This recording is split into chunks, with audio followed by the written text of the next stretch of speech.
scenes of Nazi activity in this film are from authentic German newsreel and official sources. All statements in English from German speeches are faithful translations.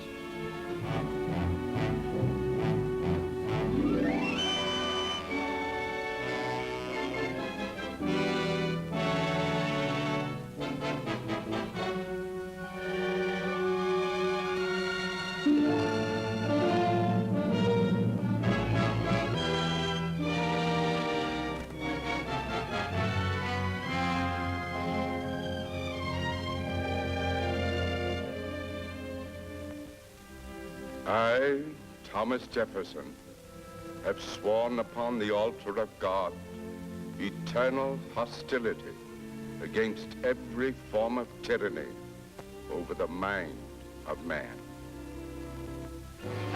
Man kann nicht dem untreu werden, was einem ganzen Leben Inhalt, Sinn und Zweck gegeben hat. If I, Adolf Hitler, can send the flower of the German nation into the hell of war without the smallest pity for spilling precious German blood, then surely I have the right to remove millions of an inferior race that breeds like vermin. Sieg! Sieg!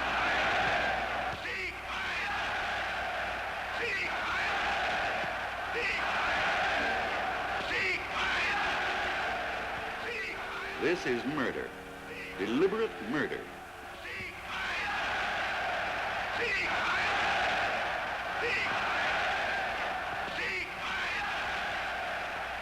Defying every written and unwritten law of man, not only premeditated, but carried out by official decree.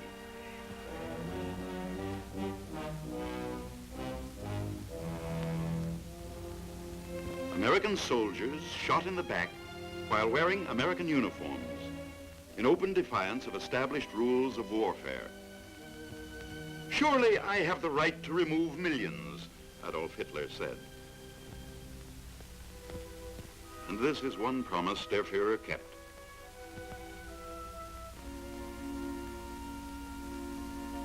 For if the Nazis were to carry through their master plan, they had to wipe out every trace of opposition, religious opposition, political opposition, the opposition of peace-loving nations. And when our troops pried open the doors of the human slaughterhouses, we found Poles, Frenchmen, Russians, German Jews, Spanish anti-fascists, and some Americans. I'm Lieutenant Senior Grade Jack H. Taylor, U.S. Navy, from Hollywood, California. 2 American officers at least have been executed here. Here is the insignia of one, a U.S. naval officer, and here is his dog tag. Here is the Army officer, executed by gas in this locker. Lieutenant, how many ways were your fellow prisoners killed? 5 or 6 ways, by gas, by shooting, by beating, that is, beating with clubs, by exposure, that is, standing out in the snow naked for 48 hours and having water thrown on them in the middle of winter, starvation, and pushing over a 100-foot cliff. How can we rectify these crimes? We may arrest the sadist in charge of Buchenwald, but we cannot torture him to death as he tortured his victims. We may accuse the physician who used medicine not as an instrument of life, but as an instrument of death. But we cannot inject him with deadly germs as he injected his patients. We may indict the scientist who developed the gas chamber, but we cannot strangle him to death slowly as his gases strangled thousands of others. Why? The answer of law-abiding nations is found in the words of the historic Moscow Declaration. The United States of America, Great Britain, and the Soviet Union agree the Germans who take part in wholesale shootings, executions, and have shared in the slaughter inflicted on innocent people will be judged by the people they have outraged in order that justice may be done. What kind of justice do we mean?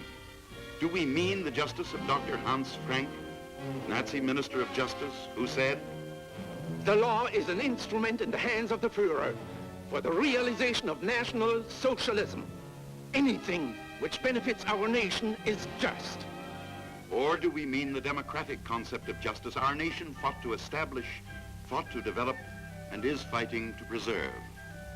Public trial, equality before the law, the right of defendants to prepare their own defense, a trial so orderly, so thorough, so free from passion, that no would-be martyrs will ever be able to point to themselves as victims of enemy lynch law, so that the guilt of the accused can be convincingly brought home to the German people who benefited from their crimes. That is the kind of justice we are establishing. We cannot expect to translate our traditional concepts of justice into the unprecedented machinery of international law overnight. But 3 types of trials are already in operation. Number 1, national traitors are being returned to the countries they betrayed to be tried by the law of their own courts, as Quisling faces trial in Norway. Number 2, criminals who committed specific crimes in specific localities will be tried in the countries where their crimes were committed, as these Germans have been tried at Kharkov. Number 3, members of the Gestapo, SS men, stormtroopers, and any other offenders charged with murdering or mistreating American soldiers are being tried by American Army courts under the supervision of General Weir, head of the War Crimes Office for the Judge Advocate General. In France, under General Betz, and in Italy, under General Richmond, trials are underway. As fast as we can identify, hunt down, and apprehend those guilty of war atrocities against American prisoners of war, we are bringing them to trial and holding them accountable for their acts. These trials are not to be confused with the United Nations International Tribunal, which will concern itself exclusively with major war criminals, whose crimes are so all-embracing that they cannot be assigned to any one geographical area. The ringleaders who conceived and engineered the Nazi master plan of world domination. To head the prosecution these men must face, President Truman has appointed as our Chief of Counsel Robert H. Jackson, Supreme Court Justice and former United States Attorney General, assisted by General William J. Donovan and a staff that calls upon some of America's outstanding legal talent, who will join forces with the most eminent jurists of Great Britain, France, and the Soviet Union. They will not content themselves with hanging a tyrant by his heels, but with laying bare the ugly core of his evil designs, the retrogressive blueprint for seizing power, smashing opposition, and waging illegal war. They will not content themselves with convicting a criminal on a single count when he may have been guilty of 50, but will seek conviction on conviction in order to put teeth into the international laws that condemn those crimes. Not merely punish the murderers of Buchenwald, but the Nazi hierarchy who planned 100 Buchenwalds, 1,000,000 murders, the systematic enslavement of Europe, the domination of the world. And so, 1945 becomes the year not only of the Nazis' military defeat, but of their public trial,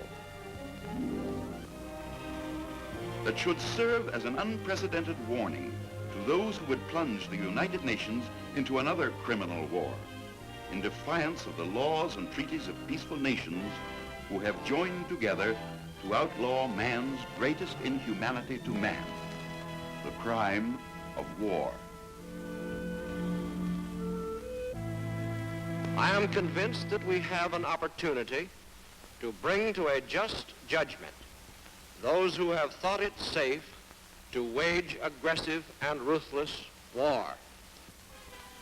An historic meeting in London was held. The chiefs of counsel for France, Russia, Great Britain, and the United States signed the International Military Tribunal Charter, establishing the laws by which the major war criminals will be tried.